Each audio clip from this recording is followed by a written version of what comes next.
नमस्कार। जनमानस विवेचना के YouTube चैनल पर आपका स्वागत है। मैं हूं अमलेंदु भूषण खां। राजस्थान विधानसभा चुनाव जैसे जैसे नज़दीक आ रहा है वैसे वैसे बीजेपी के खेमे में उथल पुथल ज़्यादा मचने लगी है।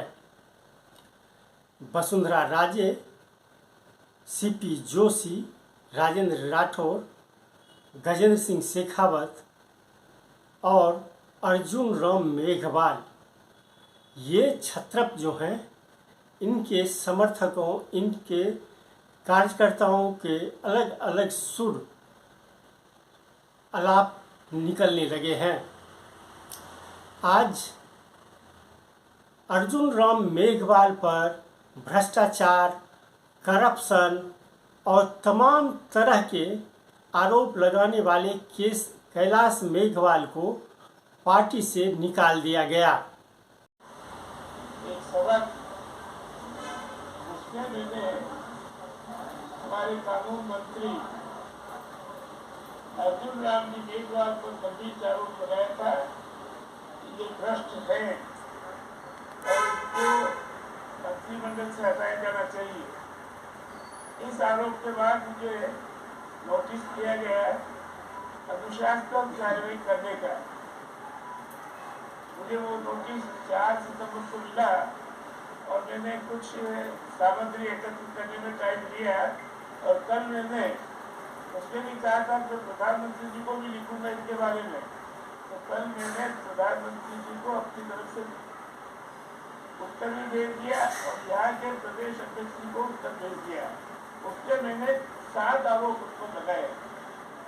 पहला आरोप तो ये कि उद्योग विभाग में नौकरी करते थे, अफसर थे और बाद में वे पीडी भी थे, प्रोजेक्ट रिपोर्ट अफसर, प्रोजेक्ट डायरेक्टर, और वहाँ पर इन्होंने कई भ्रष्टाचार किए थे। इसकी शिकायतें भ्रष्टाचार निरोधक विभाग में की गई थी। उसके बाद इनका प्रमोशन हुआ। विभिन्न विभागों से जो दिए जाते हैं IAS, उसमें इनका प्रमोशन हो गया, चयन हो गया। लेकिन इनके खिलाफ किसी ने शिकायत की केंद्रीय लोक सेवा आयोग को, साहब इनके खिलाफ जो है कुछ मुकदमे चल रहे हैं भ्रष्टाचार हुए, इसलिए इनका प्रमोशन रोका जाए। इस पर प्रमोशन रोका गया। लेकिन वो एक जैसा व्यवस्था है, सिफारिश कर दी और सिफारिश से वो सारी जो है भ्रष्टाचार के आरोप ड्रॉप कर दिए गए। उसका जवाब और इस सारे प्रकरण को आगामी कार्रवाई के लिए पार्टी की जो प्रदेश की अनुशासन समिति है उसको भेजने का आदेश दिया है।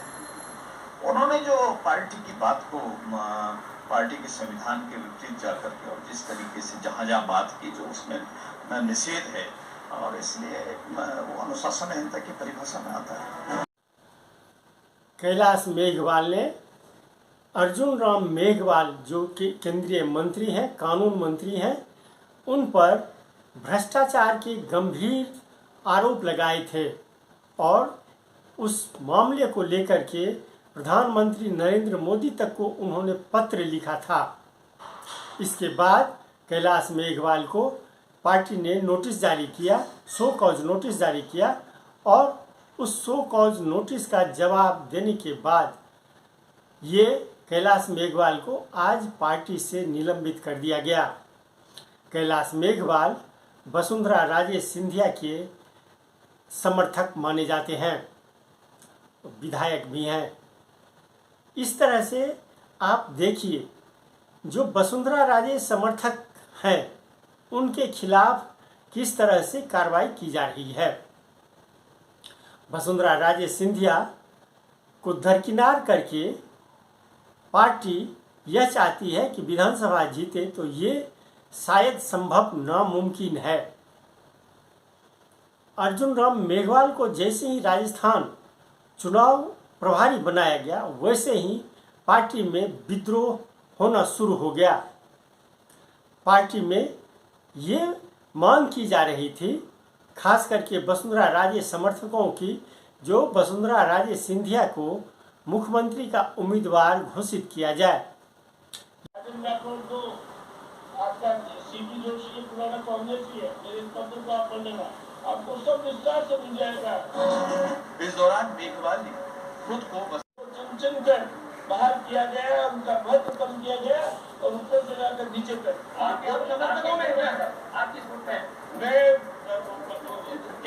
रसूलुल्लाह जी के खेमे में माना जाता हूँ और रसूलुल्लाह जी के खेमे को पूरी तरह समाप्त करने के अब रसूलुल्लाह जी क्या निर्णय लेंगे वो मुख्यमंत्री चुन कर बाहर किया गया, उनका महत्व कम किया गया और ऊपर से जाकर नीचे तक। मैं रसूलुल्लाह जी के खेमे में माना जाता हूँ और रसूलुल्लाह जी के खेमे को पूरी तरह समाप्त करने के अब रसूलुल्लाह जी क्या निर्णय लेंगे वो मुख्यमंत्री लेंगे। प्रधानमंत्री नरेंद्र मोदी नहीं चाहते हैं कि वसुंधरा राजे सिंधिया राज्य के राजस्थान के अगले मुख्यमंत्री बने, लेकिन वसुंधरा राजे सिंधिया और उनके समर्थक इस बात को स्वीकार करने के लिए किसी भी रूप में तैयार नहीं है।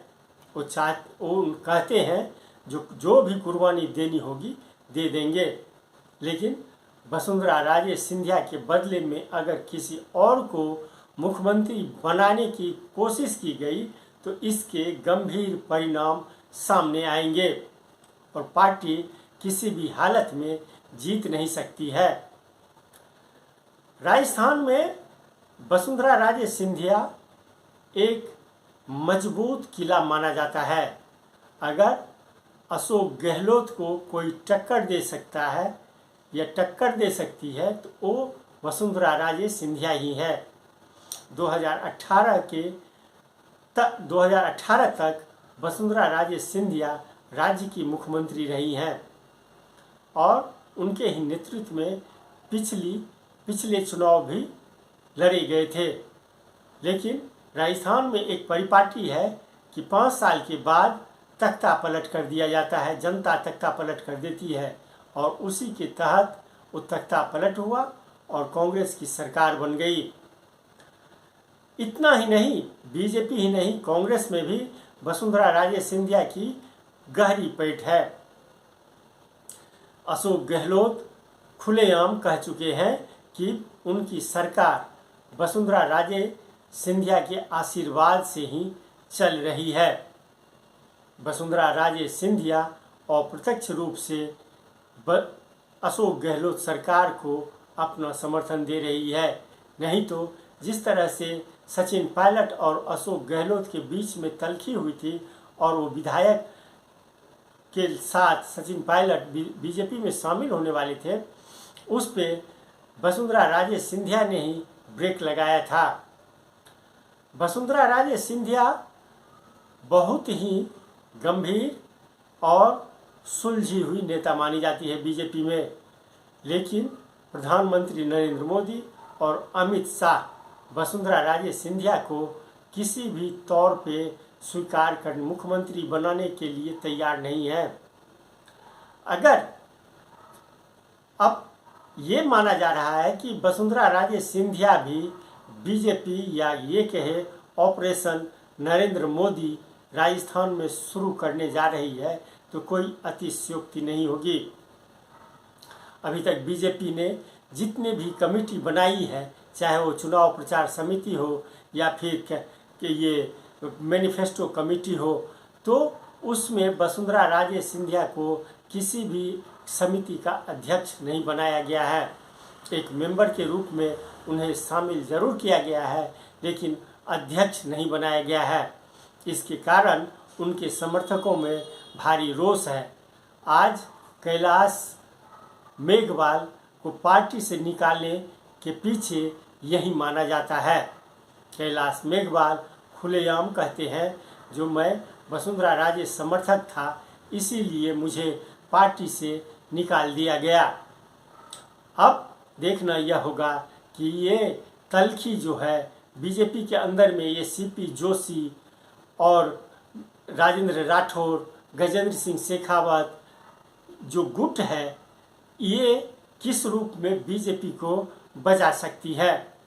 अर्जुन राम मेघवाल ये चाहते हैं, जो उनको मुख्यमंत्री, ये माना जा रहा है कि अर्जुन राम मेघवाल को अगला अगर बीजेपी सत्ता में आती है तो उनको ही मुख्यमंत्री बनाया जाएगा। लेकिन वसुंधरा राजे सिंधिया इस बात को न होने देगी और न उनकी नाराजगी के बावजूद रहने के कारण ऐसा हो पाना संभव भी नहीं है। आज के लिए बस इतना ही, हमें दीजिए आज्ञा। नमस्कार। आप मेरे चैनल को ज़रूर लाइक करें और सब्सक्राइब करें। आपका बहुत बहुत धन्यवाद।